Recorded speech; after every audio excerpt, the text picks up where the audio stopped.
Hey friends! Welcome to Fun Fan Travels. Today, we are excited to finally visit the new world of Frozen in Hong Kong Disneyland. We started off the day early by riding the MTR from Tsim Shat Tsui to Lai King, then going to Tung Chung and alight at the Sunny Bay Station. Sunny Bay Station is also known as Disneyland Station as it's the only line going to Disneyland. The train here is a Disneyland themed train. Upon entering the Disney train, we saw Mickey Mouse windows and Mickey Mouse handrails along with statues of different characters and even a picture of Mickey Mouse and Walt Disney himself. Upon arriving at the main arc, there was no crowd yet since it was still too early, making it a good time to take photos.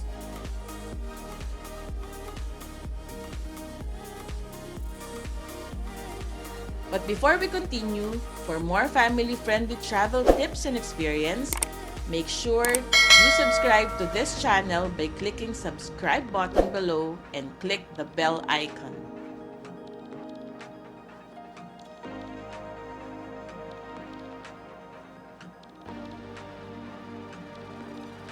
Then, we walked towards the entrance and saw the Disney Fountain, another good photo spot.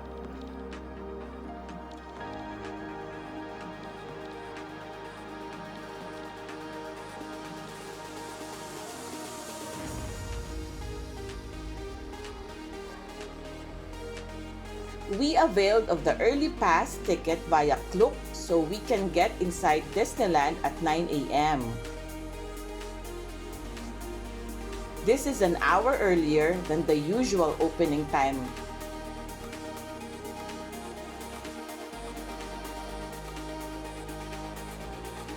There's a separate entrance line for early pass holders.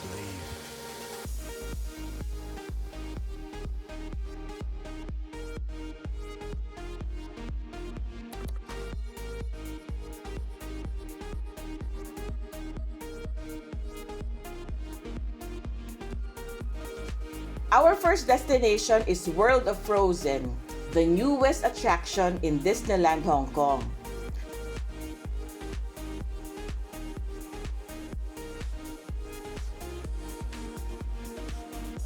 Upon entering Disneyland, we walked along Disney Main Street and got a great view of the Disney Castle.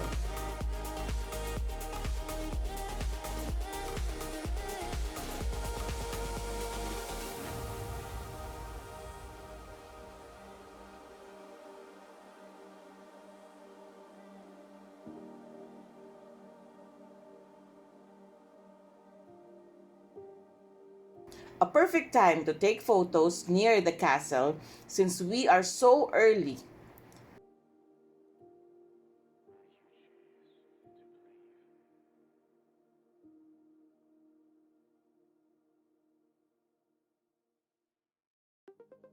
After that, we were on our way to Arendelle, which is located behind the castle or behind Fantasyland.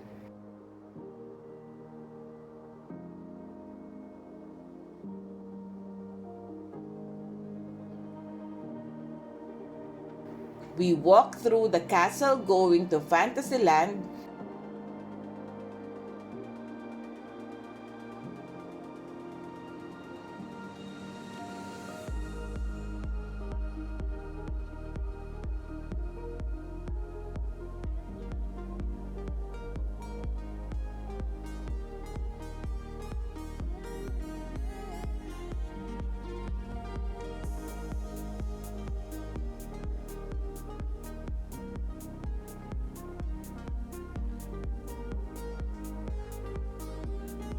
Then walk straight to finally reach the World of Frozen.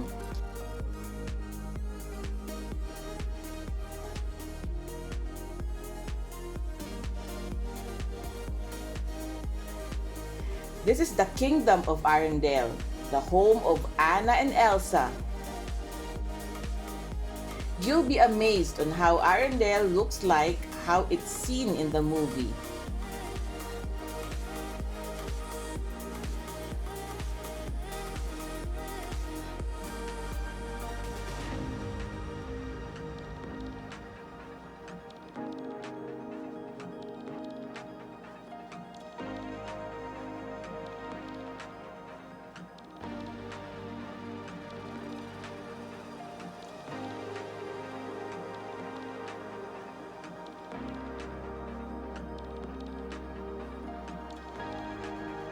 We walked to the first ride, which is the new Frozen Ever After.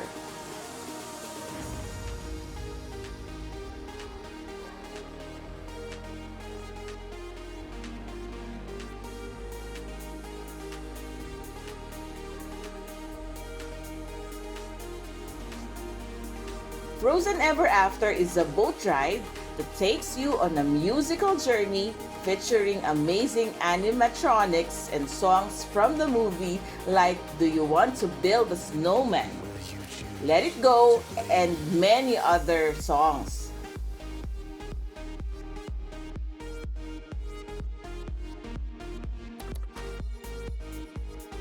Here are the highlights of the ride. 你哋去緊愛沙嘅冰雪皇宮，我都係知特高係嘅，一陣見。Anna saved her sister with an unselfish act of true love, like Thor of Frozen Heart. Oh, and now they're best friends.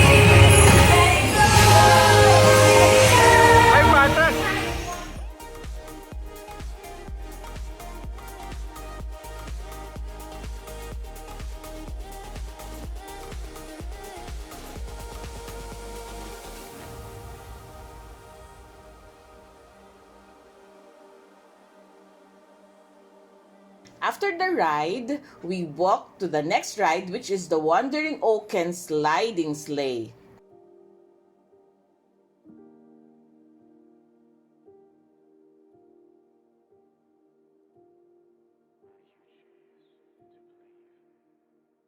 A fast but short roller coaster ride in the world of Frozen that zooms through the Arendelle forest.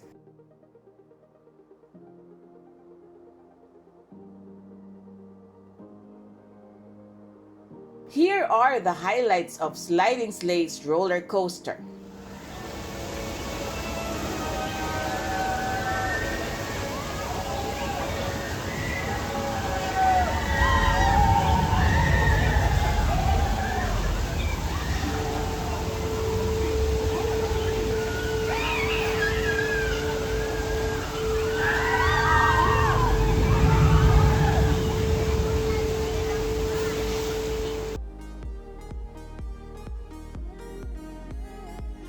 After exploring the world of Frozen, we went back to Fantasyland and tried the Winnie the Pooh storybook ride, since there was no line because it was still early.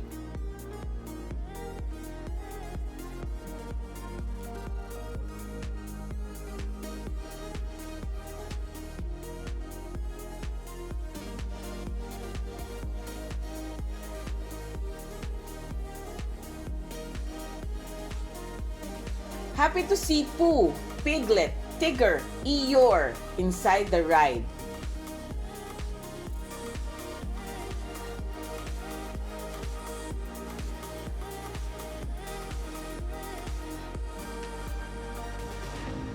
Here are the highlights of this ride.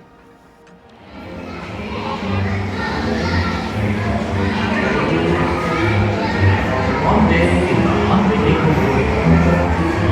Hey, happy Wednesday!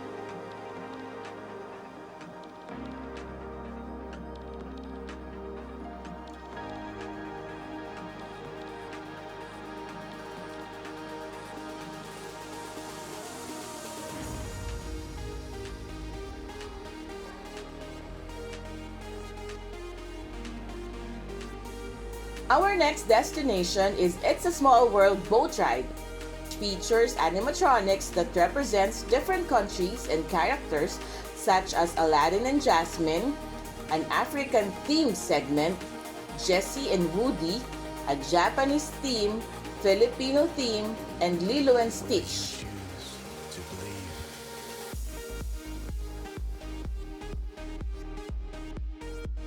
Here are the highlights of this ride.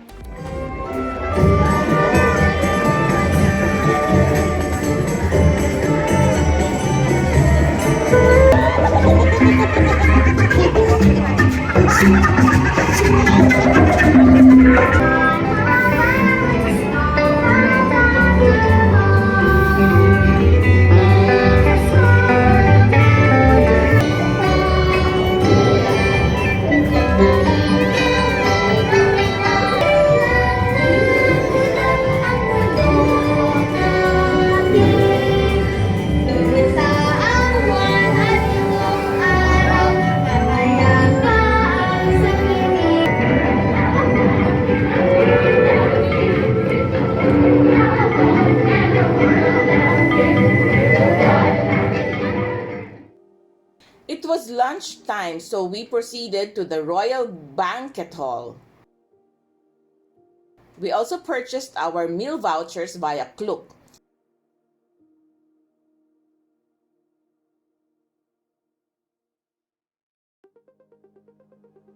There were lots of options in this big restaurant.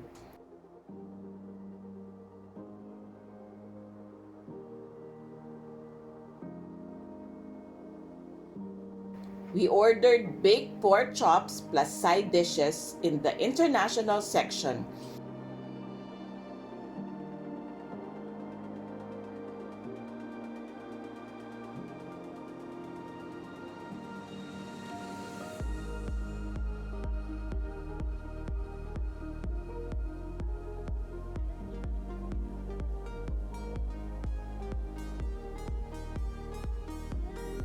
Then, we transferred to the grilled section and ordered the premium mixed grill combo plus side dishes.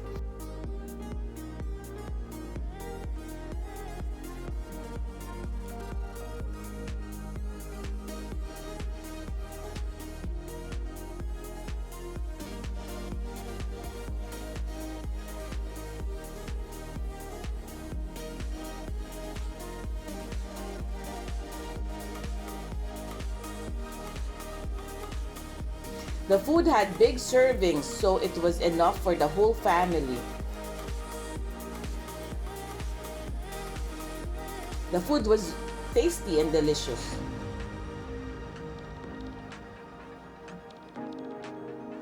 After taking our lunch, we went to Fil Har Magic.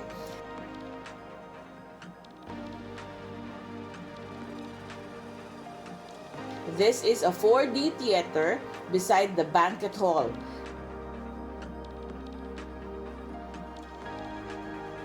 It features many favorite Disney characters and some well-known songs like Be Our Guest, Part of Your World, and many more.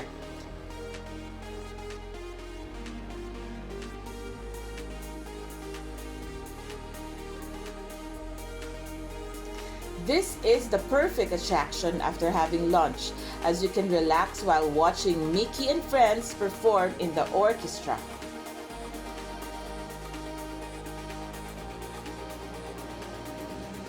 Will you choose to believe? It's time to go to our favorite destination, Toy Story Land, home of Woody, Rex, Slinky, and more.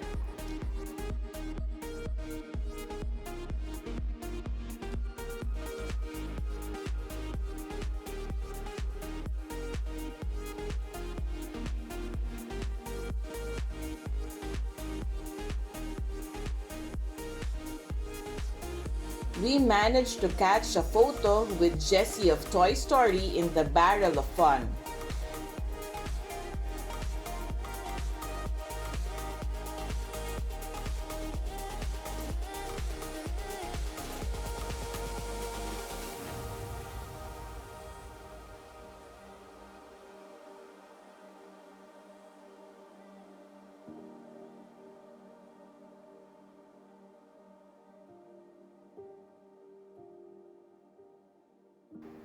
There are lots of rides in Toy Story Land, especially the RC ride, Slinky Dog Spin, and the Toy Soldier Parachute Drop.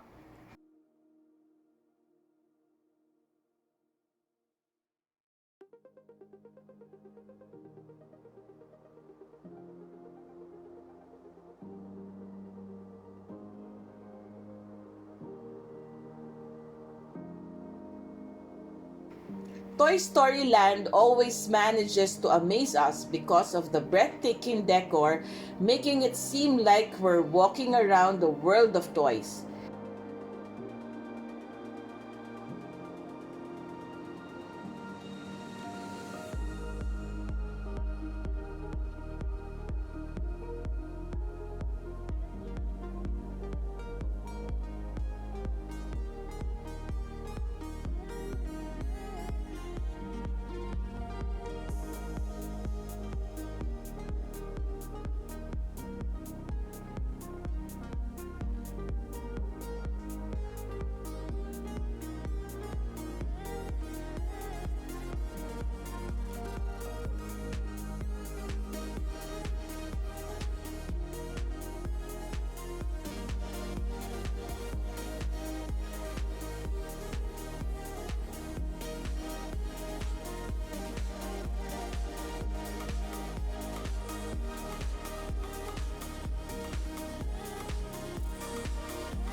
Here are the highlights of the rides.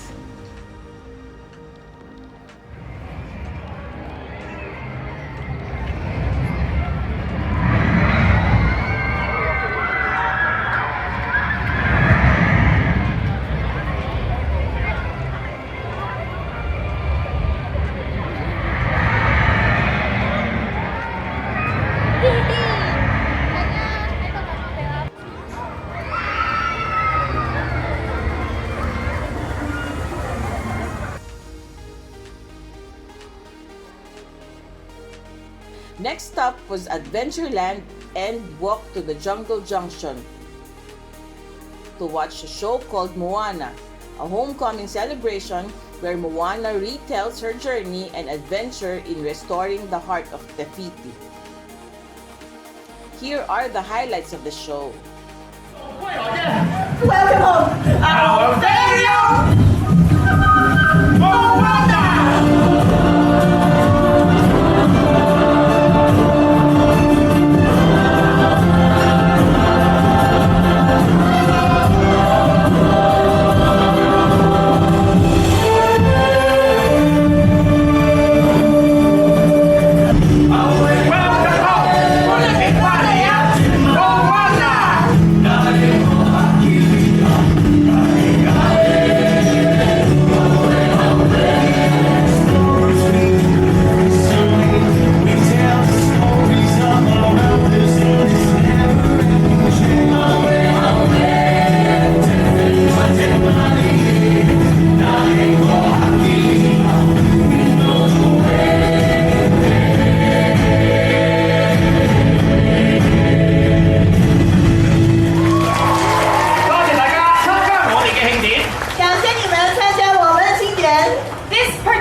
Journey of mine has ended, but yours has only just begun. Farewell, fellow voyagers. 雖然冇灣嚟嘅旅程已經告一段落，但係你哋嘅旅程先至啱啱開始啫。你們的旅程才剛剛開始哦。所以呢，冒險家，再見啦，朋友。Then we walk to Tomorrowland, an adventure into space with Iron Man and more.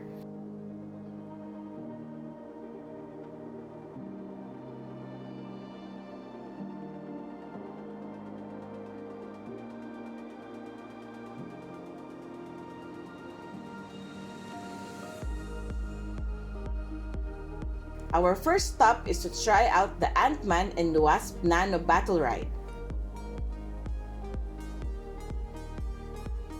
We fight alongside Ant-Man and the Wasp to disable swarm bots using an EMP blaster gun.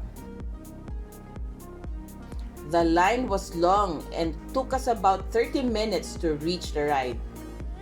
Shrink, destroy, repeat. Got it? I got it. I got it. Got it! The bots are coming in fast, so Leslie's arranging backup. He's having a hard time keeping up. I heard that. Push on. Just beside Ant-Man and Wasp is the Iron Man Experience ride. We took flight with Iron Man above Hong Kong, but be prepared for action. Then, it's now time for our last and favorite ride, the thrilling Hyperspace Mountain. It is an indoor, in-the-dark space roller coaster, and it's perfect for the adventurous seekers. Before ending off the day, we headed back to the main street and watched the Disney parade before leaving Disneyland. Here are the highlights of the parade.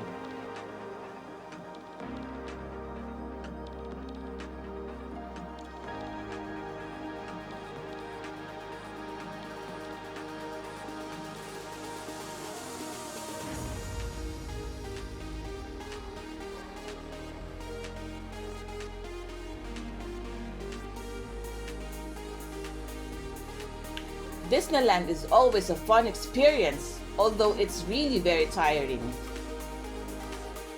Disneyland is definitely a go-to place when you visit Hong Kong. This is an experience the whole family will surely enjoy. That's all for now, friends. Like and follow Fun Fam Travels for more family-oriented travel experience.